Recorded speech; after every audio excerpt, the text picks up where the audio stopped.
नमस्कार, मैं हूं आपके साथ पूर्णिमा मिश्रा।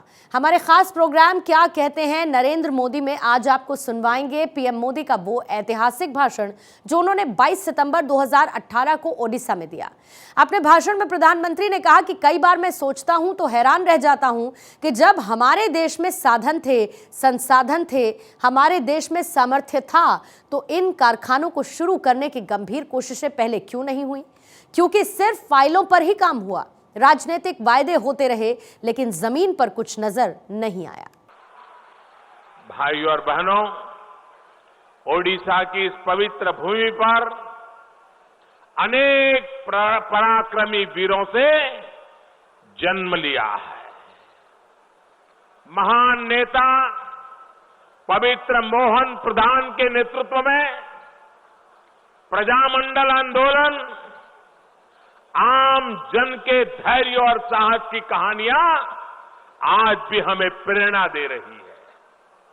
इस आंदोलन की बानर सेना के सदस्य बालक बाजी राउत की कहानी तो पराक्रम और साहस का एक अनूठा उदाहरण है। देश के लिए अपने जान की परवाह न करने वाले ऐसे अनेक वीरों महेश चंद्र सुबाव सिंह, सारंगधर दास, दाशरथ पाणी, वैष्णव पटनायक और मूसा मलिक को हम सब आदरपूर्वक नमन करते हैं। यह भूमि वीर राजा सोमनाथ सिंह की भी भूमि है, जिन्होंने अंग्रेजों की पराधीनता को स्वीकार नहीं किया और उड़ीसा से उनको बाहर करने के लिए संघर्षरत रहे। इन वीरों के आशीर्वाद से तालचेर का फर्टिलाइजर प्लांट राष्ट्र निर्माण की अहम धुरी बनेगा और ये मेरा विश्वास पक्का है। ये क्षेत्र उड़ीसा के तटीय इलाकों को पश्चिमी भाग से भी जोड़ता है और इसलिए फर्टिलाइजर प्लांट का आधुनिकीकरण होने के बाद पूरे क्षेत्र के विकास को नई गति मिलना तय है। साथियों, तालचेर का खाद कारखाना अब तक पहले की सरकारों की असफलता का प्रतीक है, विफलता का प्रतीक है। अब ये खाद कारखाना हमारी सरकार की सफलता का प्रतीक बन के रहेगा, ये मैं आपको विश्वास दिलाता हूं।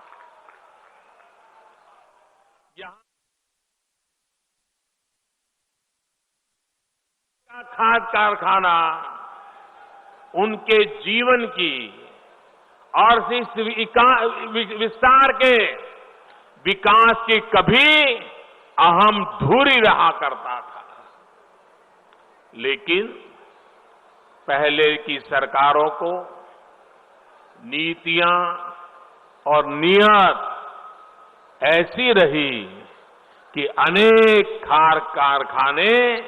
खाद के कारखाने बंद हुए और जो एक बार बंद हुए बस गए काम से, कभी शुरू नहीं हो पाए। साल 2000 में तब की सरकार ने तालचेर कारखाने को शुरू करने का फैसला तो लिया, लेकिन सारी बातें कागज पे धरी की धरी रह गई। जब केंद्र में भारतीय जनता पार्टी के नेतृत्व में सरकार बनी तो फिर इस बात काम में तेजी आई। हर उस रोड को, उस रुकावटों को, उस कठिनाइयों को दूर किया गया जो खाद कारखाने के रास्ते में रुकावट बनकर के रुकी पड़ी थी। आज इसी का नतीजा है कि ओडिशा के लोगों को ये शुभ अवसर देखने को मिला है। और जब मैं अभी प्लांट का पुनरुद्धार का कार्य प्रारंभ कर रहा था तो मुझे सारा मैप वगैरह दिखा रहे थे, तो मैंने हमारे भारत सरकार के सब लोग इस काम में जो जुटे हैं उनको पूछा कि बताओ भाई, प्रोडक्शन कब शुरू करोगे, उत्पादन कब प्रारंभ करोगे, कारखाने का काम कब पूरा होगा। उन्होंने मुझे वादा किया है कि 36 महीने के अंदर काम पूरा कर दिया जाएगा। तालचेर के मेरे प्यारे भाइयों बहनों, मैं आपको विश्वास दिलाता हूं कि 36 महीने में काम पूरा होने के बाद मैं स्वयं फिर एक बार आपके बीच आऊंगा और इसका लोकार्पण करूंगा।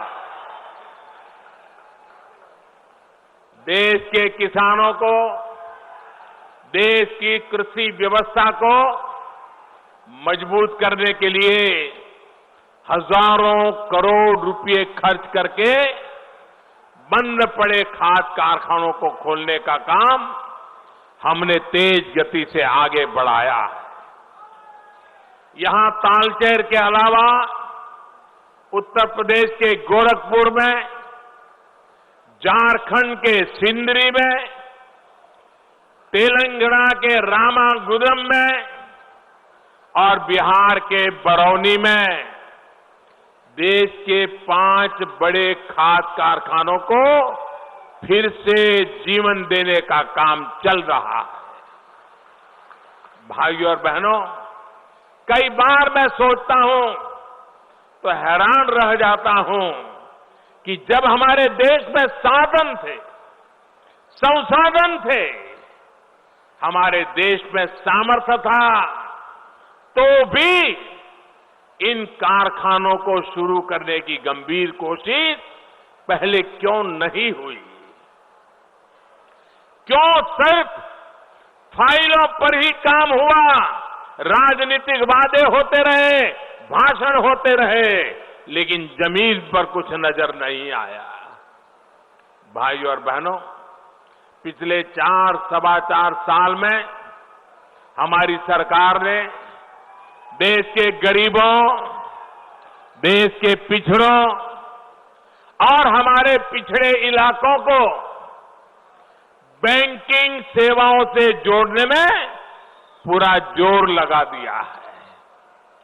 जनधन योजना की वजह से ओडिशा में भी 1,30,00,000 गरीबों के बैंक खाते खुल चुके हैं।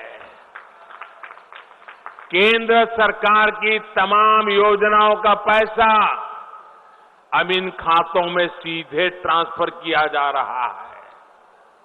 साथियों, आपको याद होगा और उड़ीसा वालों को ज्यादा याद रहना चाहिए, हमारे देश में एक प्रधानमंत्री थे, उन्होंने एक बार कहा था कि दिल्ली से 1 रुपया भेजते हैं तो सिर्फ 15 पैसा गरीब तक पहुंच जाता है। ये बीच में कौन बिचौलिए थे जो रुपया घिस घिस करके 1 रुपये का 15 पैसा कर देते थे? उन्हें बीमारी क्या थी उसका तो पता चला, लेकिन उस बीमारी से देश को कैसे बचाया जा सके, इसके लिए न उनमें कोई दम था, न संकल्प शक्ति थी, न विजन था, न सामर्थ्य था। वो चोरी का सिलसिला चलता रहा। अब हमारी सरकार ये सुनिश्चित कर रही है कि जो पैसा दिल्ली से भेजा जाए वो 100%, 100% पूरा का पूरा गरीब के बैंक के खाते में सीधा जमा हो जाए, बीच में कोई बिचौलिया ना हो। हमारे काम करने का तरीका है, और ये तरीका इसलिए है कि हमारी नीति स्पष्ट है, हमारी नीयत साफ है। मेरे प्यारे भाइयों बहनों, आज पूरे देश में स्वच्छता का मिशन तेज गति से काम कर रहा है।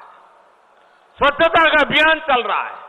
हिंदुस्तान के हर छोटे मोटे राज्य उसके साथ जुड़ रहे हैं। 2014 में ग्रामीण स्वच्छता का दायरा उड़ीसा में केवल 10% था, केवल 10%। लेकिन जब से भारत सरकार ने बीड़ा उठाया है, उसको गति लाने का प्रयास किया है, उड़ीसा के जागरूक नागरिकों ने मेरी मदद की है, मेरा साथ दिया है, कंधे से कंधा मिलाकर के साथ दिया है, और उसके कारण 2014 में जो 10% था वो अब करीब करीब 55% पहुंचा है। लेकिन देश जिस गति से आगे बढ़ रहा है, देश ने जिस प्रकार के स्वच्छता को बीड़ा उठाया है, उड़ीसा को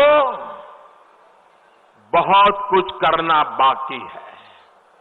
यह न केवल राष्ट्रीय औसत से बहुत पीछे हैं, बल्कि ऐसे कई राज्यों से भी कम है जो कई अन्य मापदंडों से उड़ीसा से पीछे हैं, वो भी स्वच्छता के मुद्दे पे आगे निकल गए हैं। और इसलिए हमें और भी आगे जाना है और प्रयास करने हैं। मेरा विश्वास है कि आने वाले महीनों में अब इस अभियान को और तेज करके हम उड़ीसा को भी संपूर्ण स्वच्छता का लक्ष्य भी हासिल करेंगे। मैंने कुछ दिन पहले यहां के मुख्यमंत्री श्रीमान नवीन बाबू से भी आग्रह किया था कि देखिए, देश स्वच्छता में काफी आगे बढ़ रहा है और उड़ीसा पीछे रह जाएगा।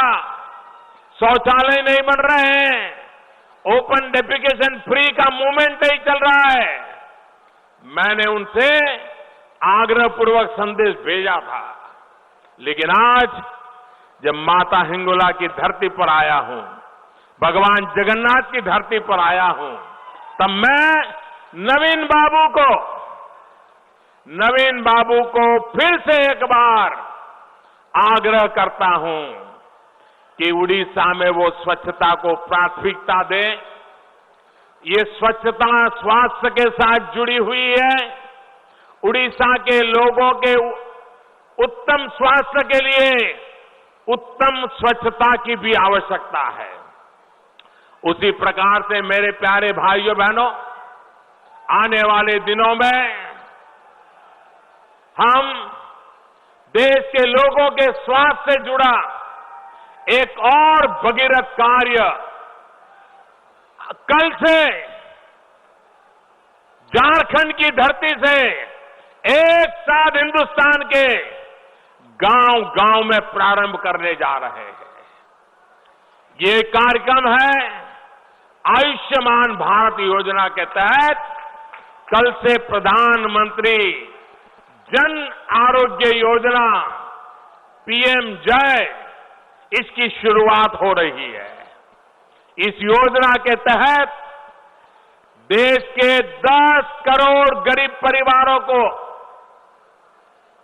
यानी कि करीब करीब 50 करोड़ लोगों को, मतलब अमेरिका, कनाडा, मैक्सिको, उनकी पूरी जो जनसंख्या है उससे भी ज्यादा लोगों को, उनके परिवारों में अगर गंभीर बीमारी के इलाज के लिए आवश्यकता पड़ेगी तो साल भर में 5 लाख रुपए तक का हेल्थ एश्योरेंस दिया जाएगा।